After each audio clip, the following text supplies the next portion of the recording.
I am here with Alexander Mercouris in Athens, Greece. We are going to talk about the Financial Times article covering Erdogan and Putin. This is just kind of a general freakout that is happening in the collective West, in the Biden White House, in the UK, in NATO, in Brussels, because they see that Turkey is getting too close for comfort to Russia. The big news about the meeting between Putin and Russia that has kind of set everybody off is the fact that they're going to be trading in rubles. Essentially, I mean, there's a lot more detail to all of this, using the Mir card and all these things. But in general, the thing that really freaks people out in the collective West is the fact that they're going to be working together in rubles, no dollars, no euros, none of that stuff. And of course, Turkey being in NATO, we've said this many times that sure, Erdogan may give some good lip service to the collective West about how Turkey's a real NATO member and they're committed to NATO, but you look at the actions of Erdogan, and we've said it's pretty much on a weekly basis that he's either talking with Putin on the phone or actually meeting face-to-face with Putin. He was just in Tehran about 3 weeks ago, That's right, meeting with Putin, and now here he is back in Sochi meeting with Putin. What is going on between Turkey and Russia? Well, it was a massive meeting between Putin and Erdogan. Lasted for 4 hours, which is already pretty long, by the way. But beyond that, I mean, you can imagine that a meeting like this, which has resulted in a joint Turkish-Russian statement, there's been massive amounts of preparation for it. There's been apparently a plan worked out. There's been officials on both sides, working parties, all working together to develop this big cooperation agreement between Turkey and Russia. And as we predicted in that discussion we had, we did a video about this meeting just shortly after it happened. Just before it happened, actually, we predicted that it was going to be mainly on economics, and so it's turned out to be. It's essentially a commercial deal, and on an enormous scale. They're talking about bringing up their trade levels to $100 billion a year. And now, just to give a sense of what we're talking about 1 or 2 years ago, trade between China and Russia, the turnover was about $100 billion a year. So that is almost up to that kind of level now. Obviously, Russian and Chinese trade has much more potential. It's expanding beyond those numbers, but it's still a huge amount, a huge trade partnership. It's about the complete reorientation of Turkey away from its traditional economic partnerships with the European Union towards a new economic relationship, first and foremost with Russia, but also ultimately with the Eurasian states. Now, there was, as you rightly said, the most massive freak-out. And you have to go to the Financial Times to see how massive that freak-out was. Now, a number of things to say about it. The Financial Times is the newspaper in Britain, and not just in Britain, but in Europe, which is closest of all to the Biden administration. You often see things in the Financial Times which reflect very closely the policy thinking of the administration in Washington. So there's that thing, that's that first point to make. The second is, this article about the Erdogan-Putin meeting, it starts growing concern in Western capitals about increasing relationship, growing relationship between Turkey and Russia. It's the big lead story. It's up there for days. It's still available. If you go on it's still on the front page of the website. I mean, it's a freak out on a huge scale, but it's also not just a freak out, it's a threat. Because you have all of these, you go to the article, you have 6 anonymous Western officials, and what they're starting to talk about is threats against Turkey. They're now threatening Turkey with sanctions. They say, if you go ahead with this, we're going to start to sanction you, we're going to encourage Western companies to leave Turkey, and we're going to try, in effect, to implode your economy. And in fact, it even says that if Western companies pull out of Turkey, Turkey's $800 billion economy will face, a huge crisis, by which they mean it will basically implode. So it's a threat, it's a warning to Erdogan, to the Turks, don't go ahead with this. But in practice, you actually drill down, go further into the article, you can see that there's dissension. Because there's some who are saying, well, if we do this, we start sanctioning a country that is still a member of NATO. Well, that's going to open up all kinds of risks, all kinds of dangers. People around the world are going to start pushing back. People in Turkey are going to start pushing back. And conceivably, this isn't actually said in the article, but it's the subtext. People in Turkey might start to say, well, what we're doing is perfectly legal. We're not actually talking about breaking any Western sanctions. The kind of trade we're going to do with the Russians doesn't actually infringe the actual letter of the sanctions. If we accept the Mir card in Turkey, the article says that's going to bypass the sanctions. How does it bypass the sanctions? It doesn't actually bypass the sanctions. But if we do this kind of thing and the West responds to us in that kind of way, how are we allies anymore? How does it make sense for us to remain in NATO in that case? That's not actually said in that article, but it's the subtext, and you can see that some people have those concerns. Right. Okay. So, what are your thoughts as to the dangers that Turkey runs? I mean, inflation, companies leaving. The dangers are very real on the economic side of things with regards to the West taking action, but there's also perhaps military, geopolitical destabilization with regards to the Kurds that the West may play. I mean, Blinken and the State Department hasn't been shy.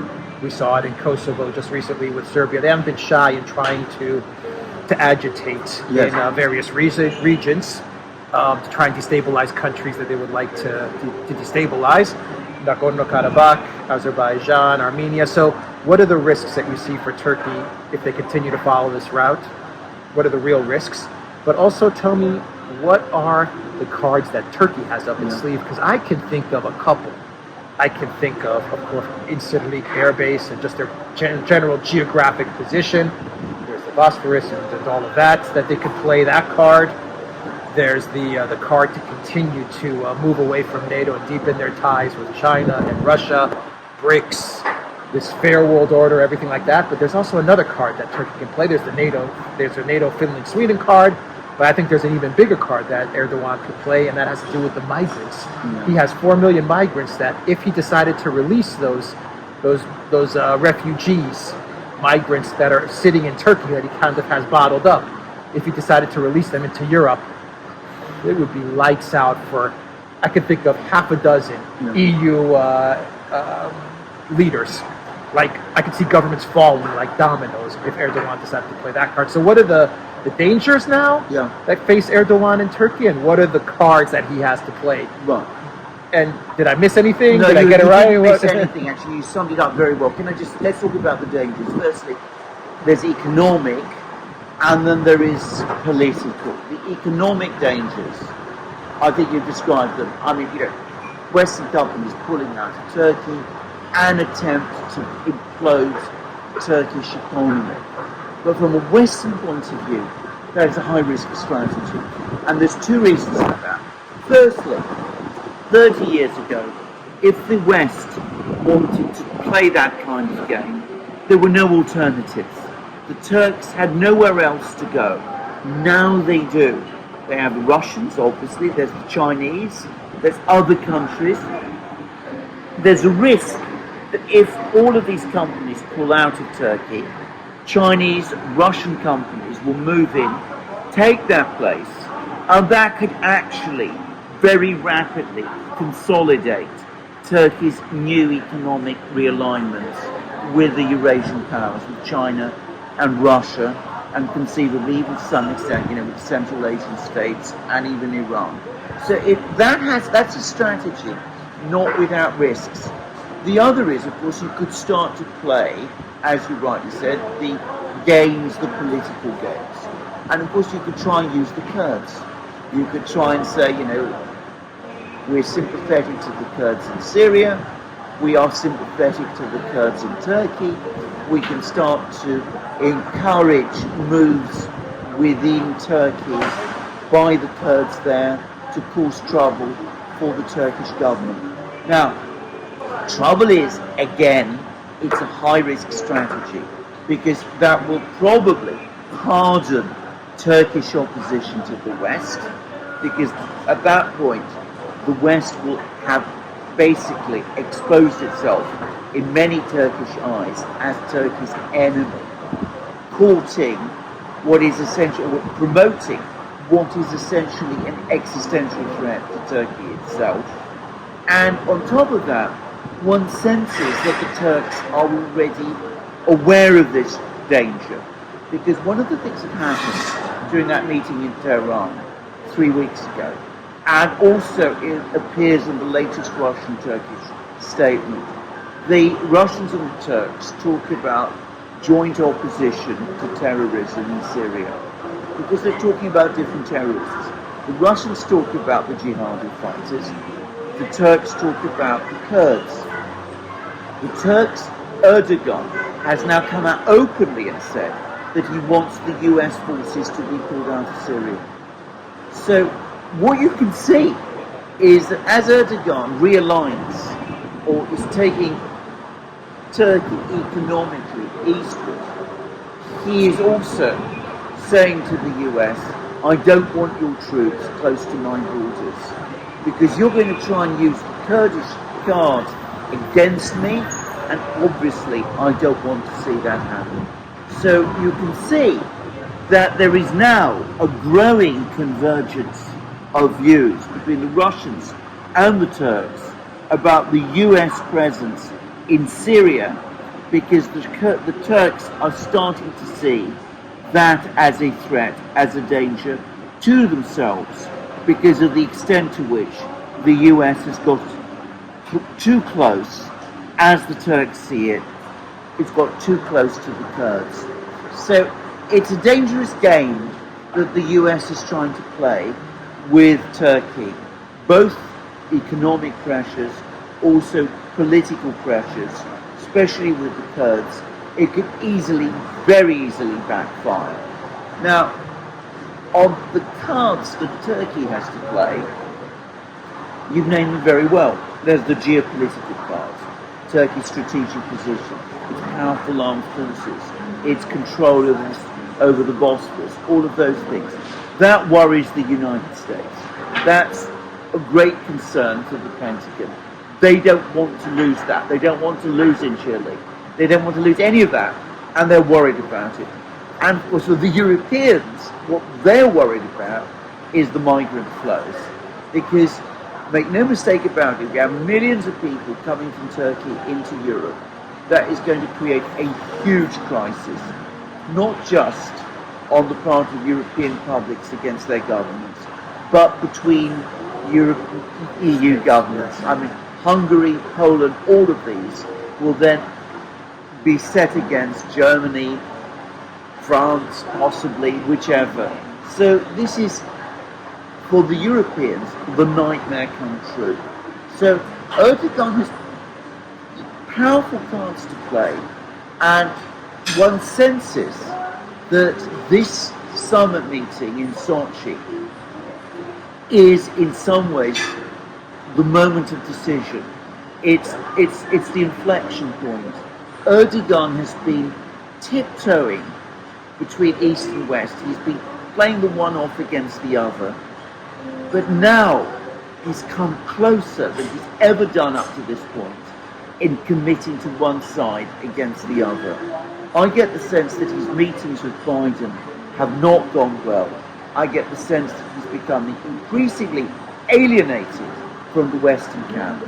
I think he senses that he's never going to get the respect that he feels that he, as the leader of a great country, Turkey, is entitled to.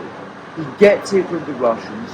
Putin is prepared, for all the trouble he has with Erdogan, to talk with Erdogan regularly, to meet with Erdogan, to speak on the phone, to meet with him in all sorts of places, in Tehran, in Sochi, in Moscow, wherever, to come to Turkey itself.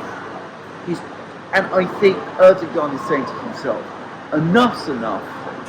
I've got now to make a decision. I'm never going to get proper respect, a true relationship, a true partnership from the West. So I'm now going to side with the Eurasians instead.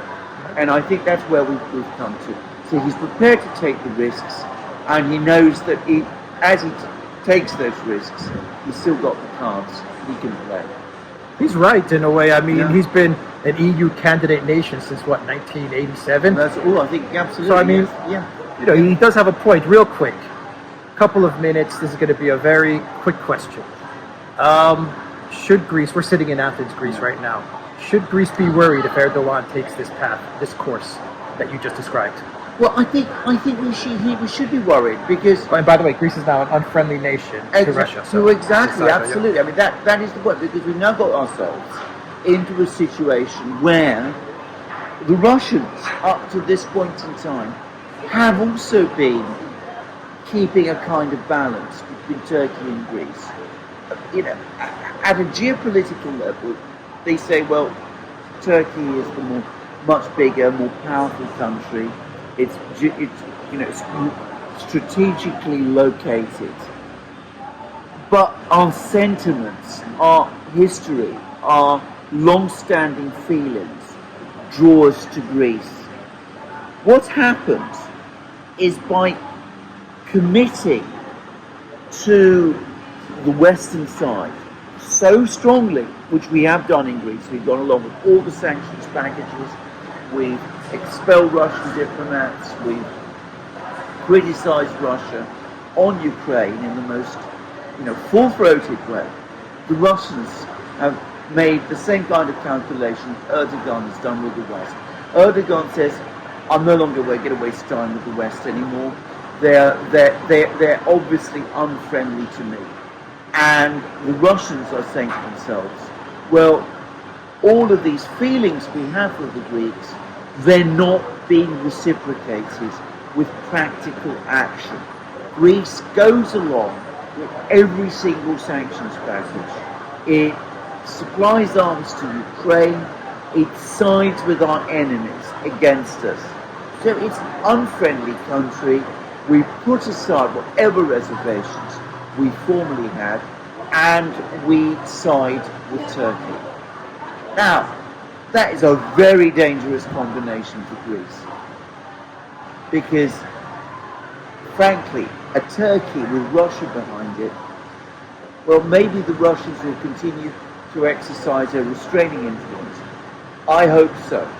But the risk is that the Russians will say to themselves, whatever Turkey does in the Eastern Mediterranean, at the end of the day, it's more in our interests to continue to back them, to continue with this relationship that we've built up with Turkey, which has been taken us a long time to do, than it is to jeopardize it, to put it at risk by taking steps over Greece, over the Eastern Islands, Greece's islands, over Cyprus, when the Greeks show us no gratitude and do nothing practical to support us. So we have Turkey backed by a superpower, which is what Russia is becoming, and becoming increasingly emboldened perhaps to start taking actions against Greece. So I think we should be worried about it, and I think we've still got time and space to turn it round, but we're running out of both. We're going to need some good leadership and good diplomats to turn it around. Anyway, I don't think we have that at the moment. So we will leave it there, everybody. The Duran.locals.com. Look for us on Rumble, on Odyssey, on BitChute and on Telegram. Look for all of our channels on those platforms, and the Duran shop, 10%. Use the code GOOD DAY. Take care.